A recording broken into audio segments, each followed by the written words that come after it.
नमस्कार, India voice देख रहे हैं आप, पर मैं हूं आपके साथ शिवम दुबे। बुलेटिन की शुरुआत करेंगे। कन्नौज रेप मामले में एक नया मोड़ सामने आ गया है। पीड़िता की बुआ ने यह दावा किया है कि नवाब सिंह यादव को फंसाया जा रहा है। उनके इस बयान से एक और जहां सियासी हलकों में हड़कंप मच गया है, तो वहीं दूसरी ओर अब इस मामले में नए मोड़ के आसार हैं। पीड़ित किशोरी की बुआ ने पूरे मामले में मास्टरमाइंड के नाम गिनाए। बुआ ने दावा किया कि सपा में अखिलेश यादव के सबसे करीबी नेता जय कुमार तिवारी उर्फ बउवन तिवारी षड्यंत्र में शामिल है। उन्होंने कहा कि सपा नेता बउवन तिवारी की वजह से नवाब सिंह यादव यहां तक पहुंचे। उन्होंने दावा किया कि करीब 4 माह से नवाब सिंह यादव को फंसाने की योजना चल रही थी। पीड़िता की बुआ ने कहा कि इस साजिश में कई और लोग शामिल हैं। जल्द ही सभी के नाम खोलूंगी।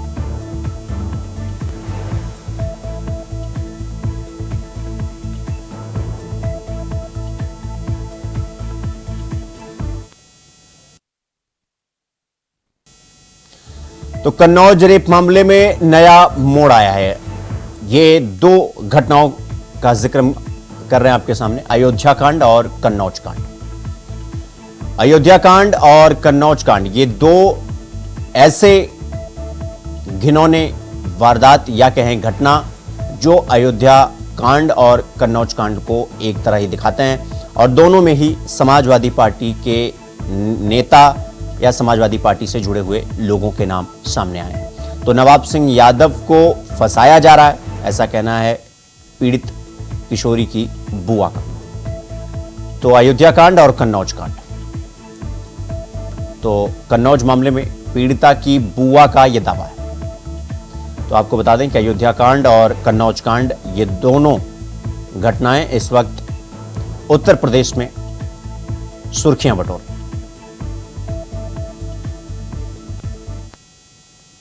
हुई थी, मैं बात कर रही थी, पुलिस अचानक आ जाती है, लेकिन फिर भी पुलिस से लड़की बताती है, जो चीज़ें लड़की बताती है वो चीज़ पुलिस वाले नहीं कर रहे हैं उस चीज़ को, लेकिन उस पर ज़बरदस्ती उसके मेरे से लड़की से मिलने नहीं दे रहे हैं, जैसे कि मैंने ही बहुत बड़ा जुल्म कर दिया है। 1 नहीं बज रहा था, मैं लखनऊ से आ रही थी, 10:30 बज रहे थे उस समय, 11 बजे का टाइम था। मेरी बात हुई थी इनसे, नवाब भैया से, तो मेरे को घर भी जाना था, लेट हो रही थी, ऑटो था नहीं, बोले मैं गाड़ी से भिजवा दूंगा, आप 10 मिनट के लिए आ जाइए, क्योंकि इनकी माताजी एक्सपायर हो गई थी, तो मैं माताजी के ख़त्म होने पे भी नहीं आ पाई थी।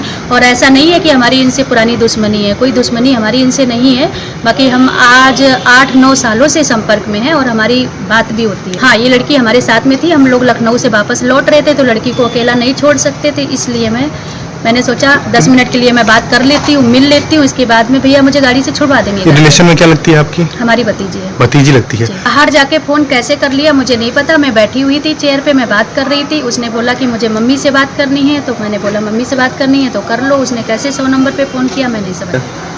नहीं, मानसिक तौर से तो कुछ बीमार नहीं है, बाकी हाँ थोड़ा सा ये है कि अगर कोई कुछ भी उसको भड़का देता है थोड़ा सा, तो उसकी बात में वो मान लेती, बहुत जल्दी मानती है। अगर कोई भी फोन भी उसको चलाने, नहीं मैं क्यों भड़काऊंगी, मेरी तो भतीजी है, मैं ऐसा क्यों करूँगी। उसने आरोप क्यों लगाया? किस चीज़ का आरोप? उसने फोन करके जो आरोप लगाया, पुलिस को बोला कि उसने ये बोला कि मेरे साथ में छेड़छाड़ हुई है और मेरा टॉप निकाल दिया था, जबरदस्ती मेरा टॉप निकाल दिया था। मैं बाथरूम में हाथ पैर धोने के लिए गई थी, उसी समय की ये घटना है। बोली मेरा टॉप निकाल दिया है, और तो मैंने बोला कि टॉप निकाल दिया तो कोई बात नहीं, रो मत, अब मम्मी से बात कर लो। तब मैंने उसको फ़ोन दिया था, मुझे नहीं पता कि उसने 100 नंबर पे फ़ोन कैसे किया। मेडिकल कराने के लिए ना तो मुझे लड़की से बात करने दे रहे हैं कि लड़की से मैं कुछ बात कर लूँ। फिर इसके बाद में मम्मी पापा को भी घर से उठा करके ले आए, मम्मी पापा से भी मुझे नहीं मिलने दे रहे हैं, मम्मी से भी बात नहीं करने दे रहे हैं।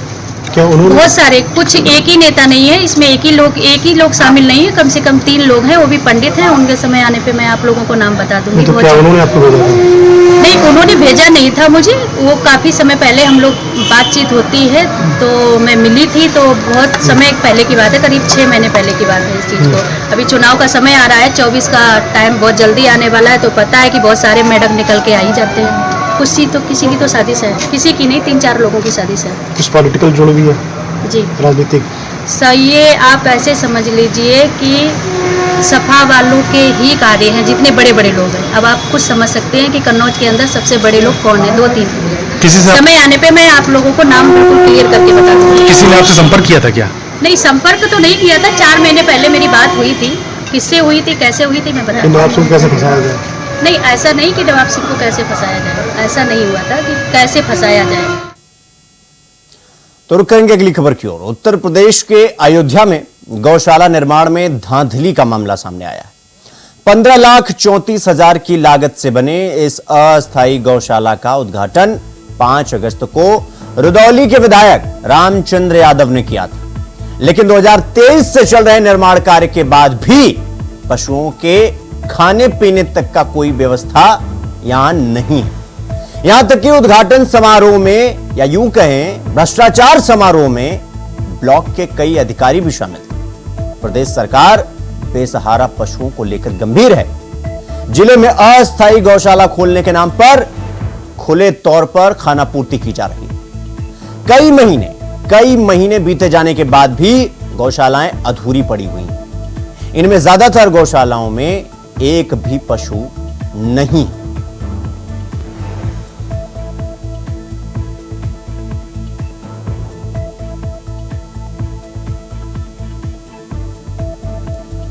इस खबर पर हमारे साथ हमारे सहयोगी विनय मिश्रा हमारे साथ अयोध्या से लाइव जुड़ गए हैं। विनय, जिस तरह से ये अस्थायी गौशाला का यो निर्माण हो रहा था, एक तो निर्माण नहीं, दूसरा पशुओं के साथ इतना गलत हो रहा है, क्या कुछ है पूरा मामला, क्या खबर है विनय?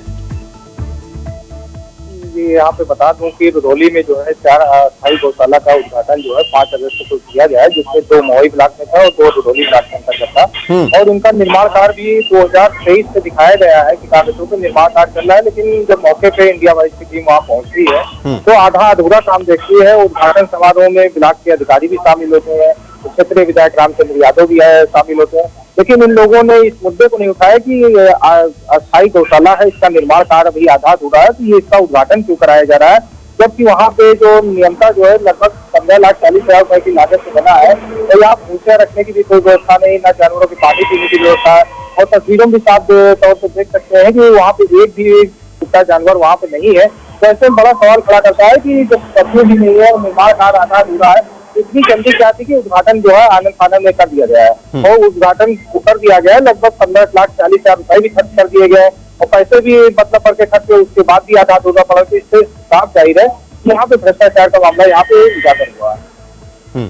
विनय, एक सवाल यह भी है कि ये जिस तरह से गौशाला देखने के बाद, इसकी तस्वीरें देखने के बाद, एक तो ये किसी एंगल से गौशाला नहीं लग रही है, दूसरा अगर निर्माण कार्य के लिए पैसा आया तो पैसा गया कहां, क्योंकि निर्माण कार्य तो हुआ नहीं। और अगर मान लीजिए जो भी हो गया विनय, तो ऐसे में एक सवाल और बड़ा खड़ा होता है कि जो पशु थे वो कहां गए, उन्हें जमीन निकल गई या आसमान खा गया? तो बिल्कुल आपको बता दूं, जिस दिन उद्घाटन था ग्रामीणों का कहना था कि कुछ 10-12 पशु लाए गए थे कहीं से, और उसके बाद जैसे उद्घाटन समाप्त हुआ उसके बाद पशु भी गायब हो गए। और वहाँ पे जिस तरीके से तस्वीर में देख भी रहे हैं कि अस्थायी गौशाला का निर्माण कार्य दिखाया गया है, लेकिन वहाँ साफ तौर पर मैदान ही नजर आ रहा है कि अभी कोई निर्माण कार्य भी नहीं हुआ और पैसा भी खर्च कर दिया गया है। और तमाम जो वाउचर दिखाए गए हैं उसके मौके के पेमेंट है और 3 सेट की भी पेमेंट है, लेकिन वो केवल कागजों पे है। मौके पे जो है इंडिया वाइज को वहाँ पे कुछ भी नहीं मिला है, जिससे साफ जाहिर है कहीं ना कहीं अधिकारियों और ग्राम प्रधान भ्रष्टाचार का खेल किया जा रहा है। ठीक है विनय, बहुत बहुत धन्यवाद आपका हमसे जुड़ने के लिए और इस खबर पर जानकारी हमारे साथ साझा करने के लिए।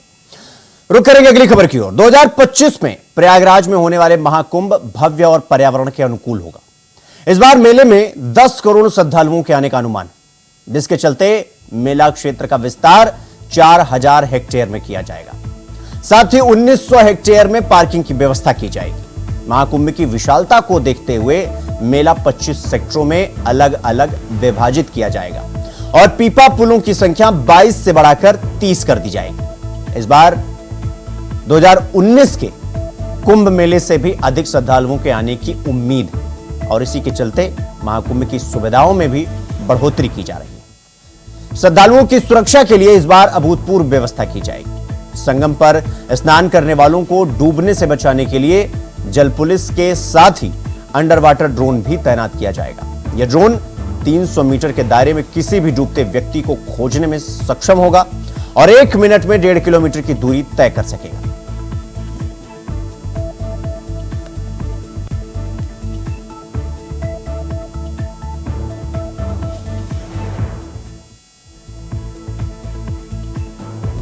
तो महाकुंभ की तैयारी और 16,000 बीघा में महाकुंभ का मेला लगेगा, यानी कि 2019 में जो महाकुंभ का मेले का आयोजन हुआ था उससे बड़ा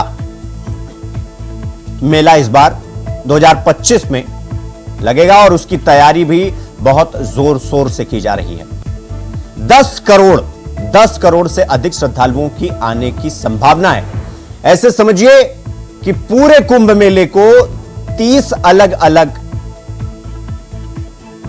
तरीके से या अलग अलग विभाग में, अलग अलग भाग में विभाजित किया गया। 10 करोड़ से अधिक श्रद्धालुओं के आने का अनुमान है। तो 2019 की तुलना में ये 2025 का जो कुंभ मेला है वो ज्यादा बड़ा होगा।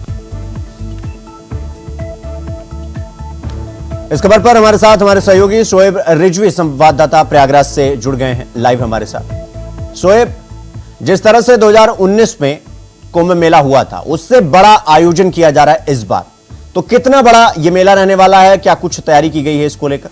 शोएब, देखिए, अंदाजा इसी से लगाया जा सकता है कि इस बार जो कुंभ आयोजित होगा उसका जो क्षेत्रफल है वो करीब 9000 हेक्टेयर में होगा, यानी उसके क्षेत्रफल को बहुत ज्यादा बढ़ाया गया है।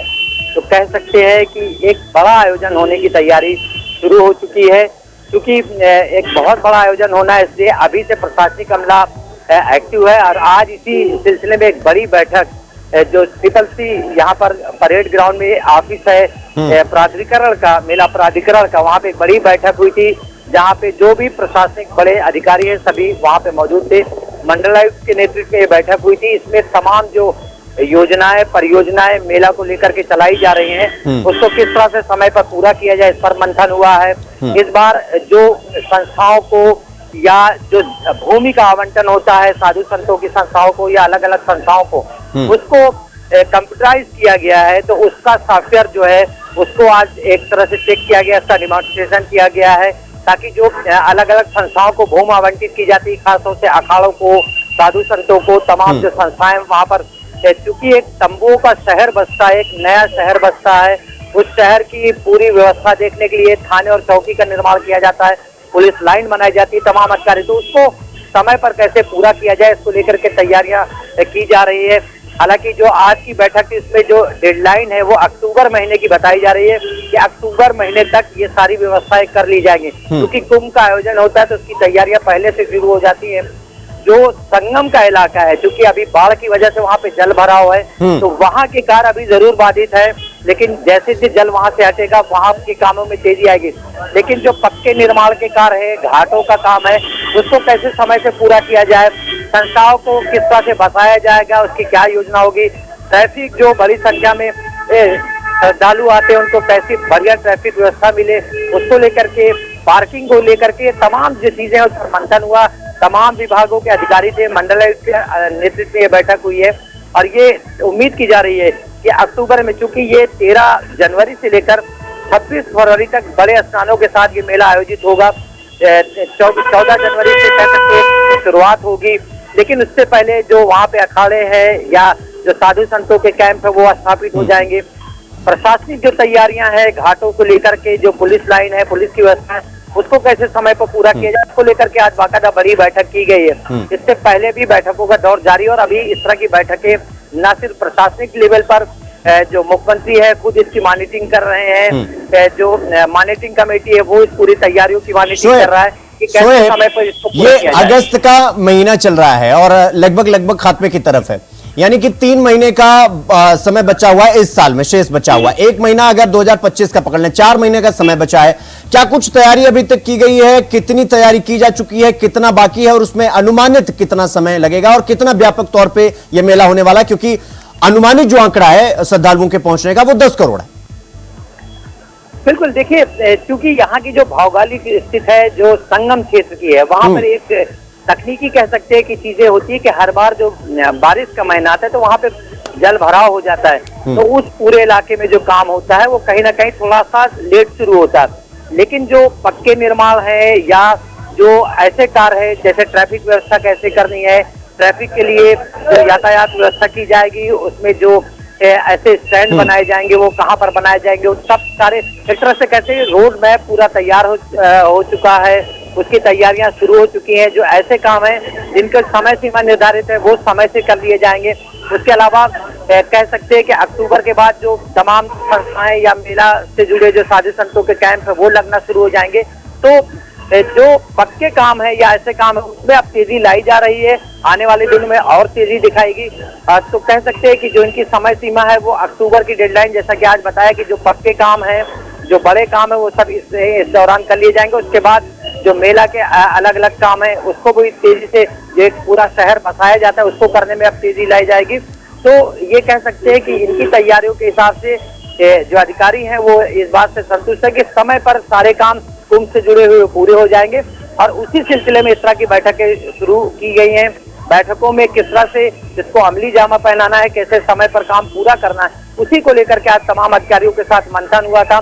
जैसा कि पहले जो भूमि का आवंटन किया जाता है संस्थाओं को, साधु संतों को, वो मैनुअल किया जाता था। इस बार सॉफ्टवेयर के थ्रू ऐसे जो संस्थाएं हैं उनका अलॉटमेंट होगा और उस सॉफ्टवेयर को भी आज बाकायदा एक तरह से इसका डेमोन्स्ट्रेशन हुआ, उसको चेक किया गया।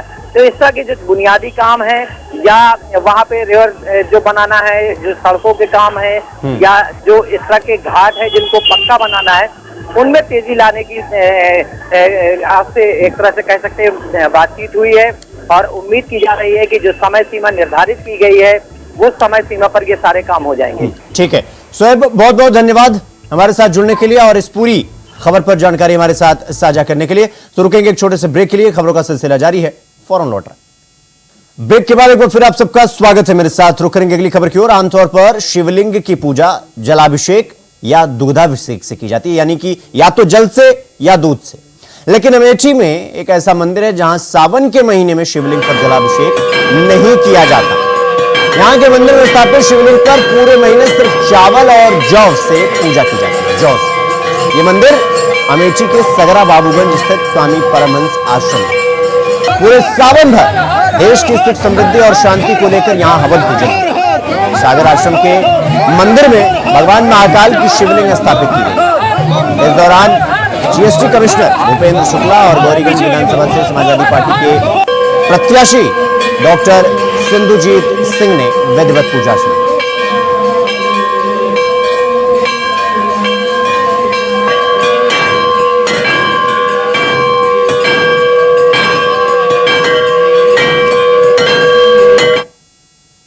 अगली खबर लखनऊ से है, जहां लोक सेवा आयोग ने भर्ती परीक्षा की तारीखें बदल दी हैं। आपको बता दें कि पुलिस भर्ती परीक्षा के चलते 3 भर्ती परीक्षा की तारीखें बदल दी गई हैं।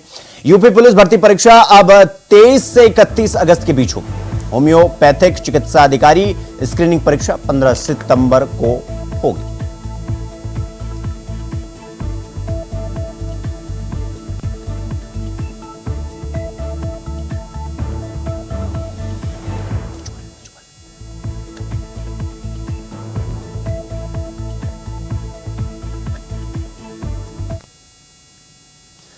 अगली खबर मैनपुरी से है, जहां नगर पालिका की बड़ी लापरवाही सामने आई है। शमशान घाट पर लगाए गए नगर पालिका द्वारा कूड़े के ढेर से लोगों को भारी परेशानियों का सामना करना पड़ रहा है। कूड़े के ढेर को लेकर स्थानीय लोगों ने विरोध प्रदर्शन भी किया। स्थानीय लोगों का कहना है कि शमशान घाट पर अंतिम संस्कार कार्यक्रम भी नहीं हो पा रहे हैं। कूड़े से निकलने वाली दुर्गंध से आसपास के लोग बेहद परेशान हैं। विरोध प्रदर्शन में सभासद धनेश वर्मा, सभासद संजय यादव, अनुज गुप्ता, नगर उपाध्यक्ष भाजपा कैलाश चंद्र गुप्ता इत्यादि लोग मौजूद।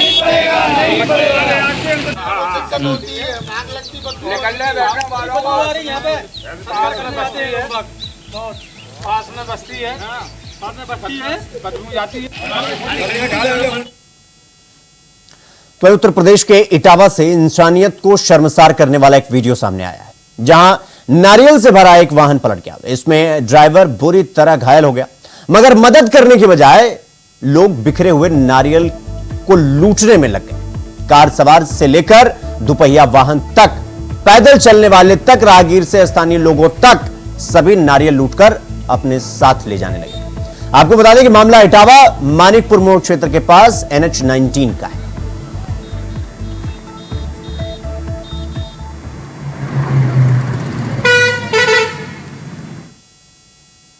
तो वही मेरठ के थाना लोहिया नगर में एक युवक की किडनैपिंग का मामला सामने आया है। पूरी घटना फिलहाल सीसीटीवी कैमरे में कैद हो गई है और परिजनों ने ये फुटेज पुलिस को सौंप दी और पुलिस ने करीब 100 फुटेज को खंगाला और करीब 3 घंटे के अंदर नरेड़ा जाने वाले रास्ते में कार को रोककर 2 आरोपियों को पकड़ लिया। लोहिया नगर थाना प्रभारी संजय पांडे ने यह बताया कि दोनों आरोपी मेरठ के IIMT यूनिवर्सिटी से पढ़ाई कर रहे हैं।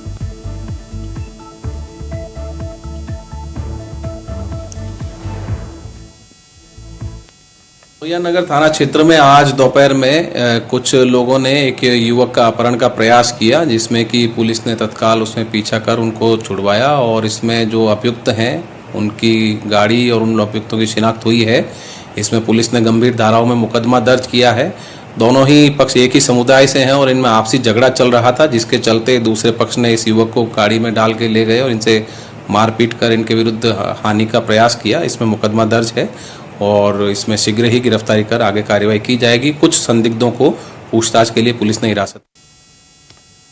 तो वहीं नोएडा से हैरान कर देने वाला मामला सामने आया है, जहां के नैनीताल बैंक के सर्वर को हैक करके 17 करोड़ रुपए निकाल लिए गए। इस फ्रॉड के मामले में नोएडा पुलिस ने बीजेपी युवा मोर्चा के नगर अध्यक्ष हर्ष बंसल को नोएडा से गिरफ्तार किया है। पुलिस ने जानकारी देते हुए बताया कि फ्रॉड के मामले में हर्ष बंसल की संलिप्तता, यानी कि घटना के वक्त मौजूद होना या घटना में शामिल होना। हर्ष का भाई शुभम बंसल CA अभी फिलहाल फरार है। इन दोनों भाइयों ने मिलकर पहले फर्जी फर्म बनाई, फिर उनके खातों में नैनीताल बैंक का सर्वर हैक करके 17 करोड़ रुपए ट्रांसफर कर लिए।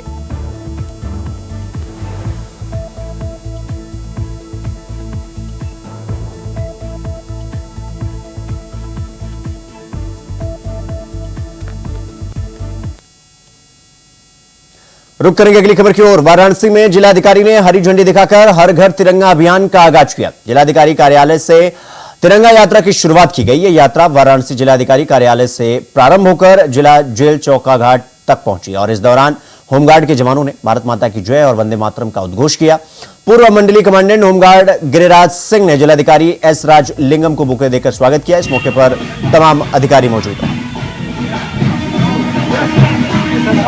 जो स्वतंत्रता दिवस के अवसर पर कई जगहों से विभिन्न कार्यक्रम जिला प्रशासन द्वारा आयोजित की जा रही है। इसी के क्रम में ये होमगार्ड जवानों के द्वारा आज का ये तिरंगा रैली निकाला जा रहा है, जिसकी शुभारंभ अभी किया गया। तिरंगा के लिए ग्रामीण क्षेत्रों में और नगरीय क्षेत्रों में अलग अलग कमेटियां बनी हुई है और नोडल ऑफिसर नियुक्त किया गया और लगभग 5 लाख फ्लैग जो प्रशासन के माध्यम से भी वितरित करने का हम लोग कार्य योजना भी बना दिए गए और कई सारे उसमें वितरित भी कर लिया गया और कुछ जनता को प्रेरित करके अपने स्वेच्छा से भी उनको अपने घर पे या अपने ऑफिस पे लगाने के लिए उनको प्रेरित भी कर रहे हैं। तो वहीं पश्चिम बंगाल में महिला डॉक्टर के साथ हुए बलात्कार और हत्या के खिलाफ प्रयागराज में नेहरू हॉस्पिटल के जूनियर डॉक्टर आज दूसरे दिन भी हड़ताल पर रहे। जूनियर डॉक्टरों ने घटना के विरोध में धरना प्रदर्शन कर जमकर नारेबाजी की। मेडिकल कॉलेज के जूनियर रेजिडेंट डॉक्टर के साथ आज सीनियर रेजिडेंट डॉक्टरों ने भी विरोध प्रदर्शन किया। सभी डॉक्टरों ने हड़ताल पर जाने की वजह से अस्पताल परिसर में अफरा तफरी का माहौल मच गया।